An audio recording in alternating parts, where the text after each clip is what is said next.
Dr. Manik Saha, the Tripura Chief Minister, is the man of the moment. He, of course, has led his party to victory. He was sworn in the presence of Union Home Minister Amit Shah and Prime Minister Narendra Modi.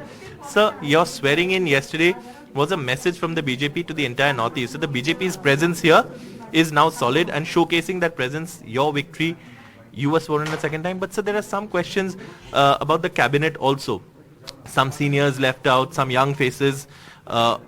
What about that, sir? What is this? How is this a part of the process, or is there something other consideration? This is part of process, और ये होता है हर जगह, सिर्फ त्रिपुरा में नहीं है. कुछ पुराना जो है वो रह जाते हैं, कुछ नया आ जाते हैं, कुछ पुराना जो है चले जाते हैं. तो ये तो नॉर्मल प्रोसेस है. तो इसको लेके कभी भी कुछ क्वेश्चन नहीं आना चाहिए. सर, दूसरा, तिपरा मोठा के साथ एक बातचीत हुई, आप शामिल थे, यूनियन होम मिनिस्टर शामिल थे, जेपी नड्डा जी शामिल थे. तिपरा मोठा के बारे में उनका कहना है कि इंटरलॉक्यूटर का एक आश्वासन दिया गया है.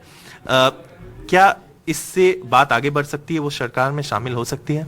नहीं, ये तो बात की बात है. ये इस तरह कोई डिसीजन तो हुआ नहीं अभी, तो इसको लेके कोई चर्चा भी नहीं हुई.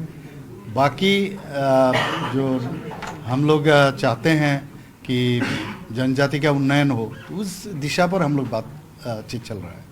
सर, नॉर्थ ईस्ट के बारे में देखा जाए तो 2024 बड़ी चुनाव है और आप कह रहे थे दोनों की दोनों सीट यहां से जाएंगे. नॉर्थ ईस्ट से आपका क्या अनुमान है बीजेपी के लिए? कितना सीटें यहां से बीजेपी ले पाएंगे? देखिए, लास्ट टाइम हम लोग को जितना मिला था इससे ज़्यादा मिलेगा. और त्रिपुरा के बारे में तो मैं कह सकता हूँ जो दोनों सीट जो है हम लोग दोनों सीट जीतेंगे. सर, आखिरी सवाल, 3 बर्थ कैबिनेट में खाली रखा गया है, वो किसके लिए? देखिए, हमेशा होता रहता है, पहले भी ऐसा हुआ है. तो अभी हम लोग इस विषय में अभी फाइनल तो नहीं हुआ, तो देखेंगे, उस हिसाब से हम लोग उसको फिलअप करेंगे. लास्ट टाइम जैसे किया ऐसे ही करेंगे. और सर, एक और सवाल, कल अमित शाह जी के कॉन्वॉय में एक गाड़ी घुसने की एक वीडियो वायरल हो गया है.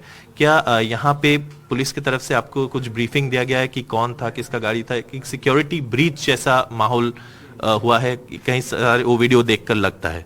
नहीं, मैं भी देखा से न्यूज़पेपर में शायद किसी जगह, तो हम उसमें हम पूछेंगे डीजी साहब को. तो मेरे पास तो अभी जानकारी नहीं है, खाली न्यूज़ में देखा. अब न्यूज़ का कितना ये whether it is true or not, I don't know, so I have to ask. Thank you so much, sir, for your time. Dr. Manik Shah, a busy man, taking charge second time of the state, and of course telling NDTV that the BJP will do extremely well in the Northeast. With camera person Sanjay Chakraborty in Agartala, Saurabh Gupta, NDTV.